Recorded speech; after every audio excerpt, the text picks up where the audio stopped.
Do you have a hard time trying to solo over jazz changes? We're going to talk about guide tones. Don't know what they are? Stay tuned.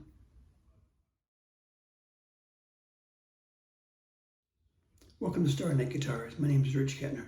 In this lesson, we're going to talk about guide tones and how they can help you create solo lines that more clearly outline the changes. So, what do I mean by outline the changes?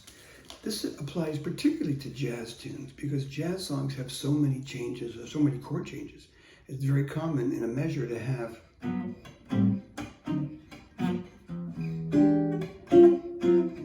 maybe 2 chords per bar versus just 1 chord for a long time. And what you want to try to do is a chord changes from, say, a G7 to an E7, A minor, D7.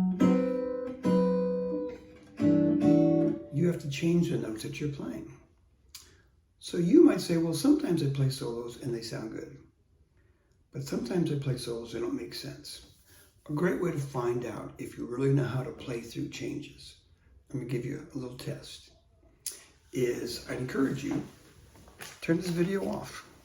Try to play one chorus, meaning once through a song that you're familiar with no backing.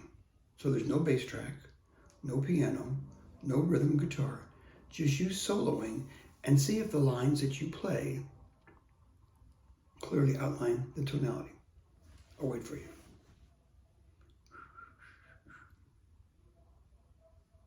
Okay. Now, some of you might say, yeah, I played it and it sounded great, clearly outlined it. Some of you might say, you know what, some of the notes I play make sense, but after a while, I lost the sound. You couldn't hear the progression happening. Here's where I see a problem with some young players. A lot of people tell you to play pentatonics, be it minor pentatonic or be it the major pentatonics. They work in a lot of settings. Problem I see is I hear people talk about pentatonics and even playing them over jazz tunes. So where there's 2 5s,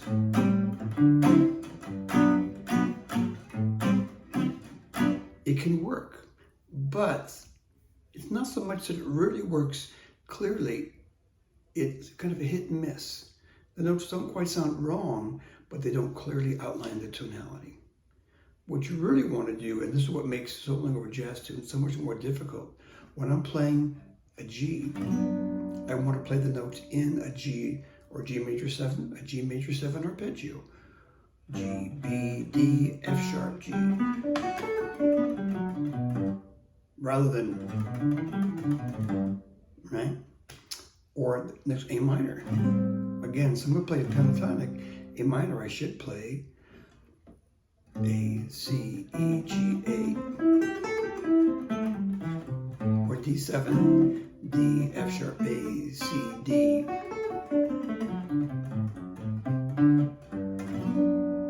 So the most important scale degrees of every chord, be it major, minor, major 7, dominant 7, are the 3rd and the 7th.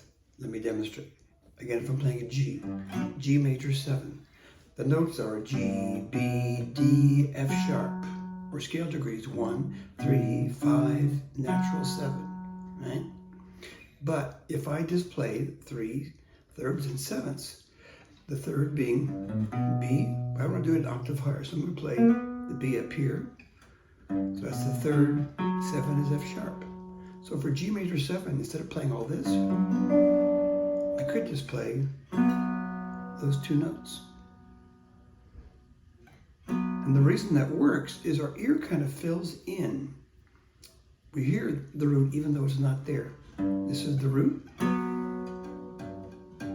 Your ear almost kind of fills it in. Maybe a better example, if I play a G7 chord. Now a dominant 7 or G7 are scale degrees 1, 3, 5, flat 7. So again, I want the 3, the B. Now the 7 is a flat 7, F natural. So when I play the flat 7 here, the 3 here. And again, the root is, so our ear kind of fills it in. You don't have to play other notes. Not that they're wrong, but this is the essence of that chord, those 2 notes. So the ways you can apply this, if it's a major 7, we're going to play 3, 7. If it's dominant 7, 3, flat 7. If it's minor 7, instead of 3, flat 3, flat 7. There's the G minor. And my point would be, you could play through a tune, and if you can just play just thirds and sevenths, just the guide tones, it's going to clearly outline the tonality. A great example would be the song Autumn Leaves. So if you're not familiar with it, I'll play one chorus of the song. I'm going to do it in E minor. G major 7, C major 7, F sharp minor 7, flat 5, B7, E minor. You could go to E7, A minor, D7, G major 7, C major 7, F sharp half diminished, B, E minor. Here's the B section, F sharp half diminished, B7, E minor, A minor, D7 or D9, G major 7, C, F sharp half diminished, E minor, A7, D minor, G7, C, B7, E minor. So there I was playing full chords. Now I'm going to go through and try to play just the guide tones, thirds and sevenths. A minor, D7, G, C,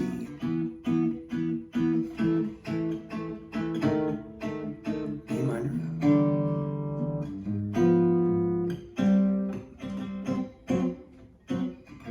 if I change the rhythm some, makes it more interesting.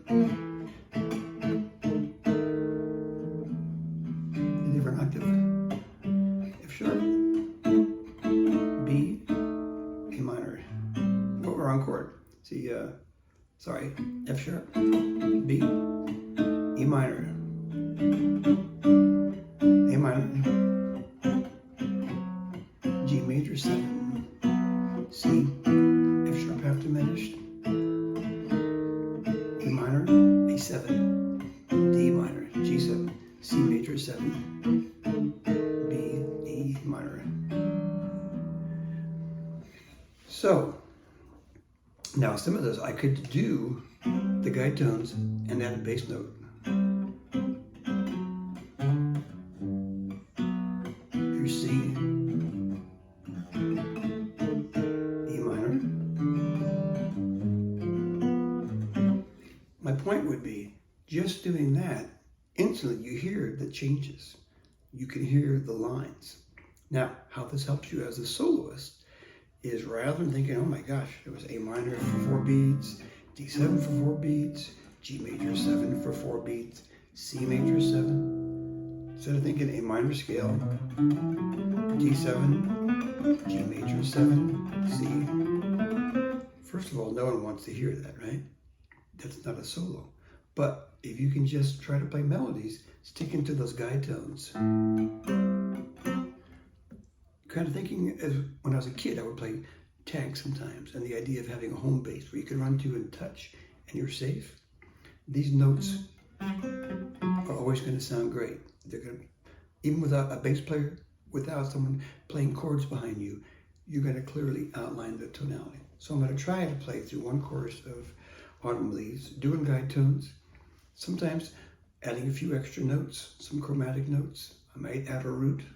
I might add some bass notes. We'll see how that goes. 1, 2, 3, 4.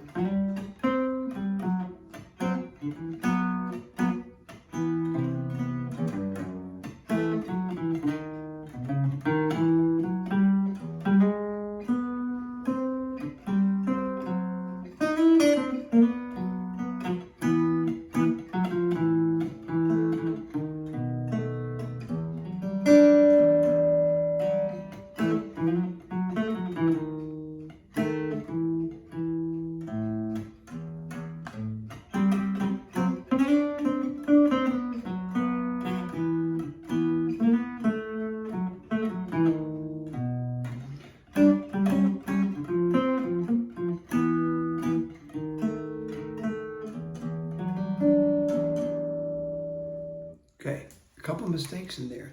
But the point was, there's no one playing bass behind me, no one going, or even keeping time. And I'm trying to generate ideas, but I keep thinking of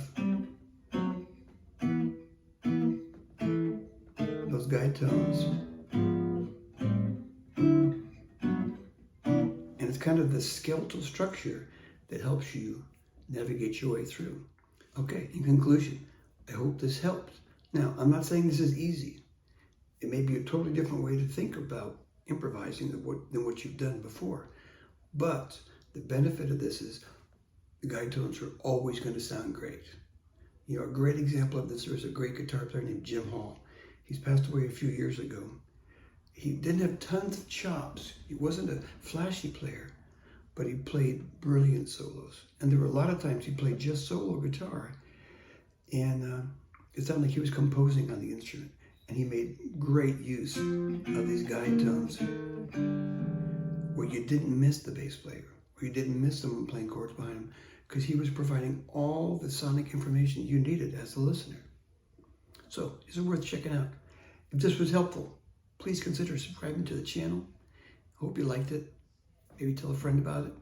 And as always, remember, music is all about the journey, not so much the destination. So enjoy the journey.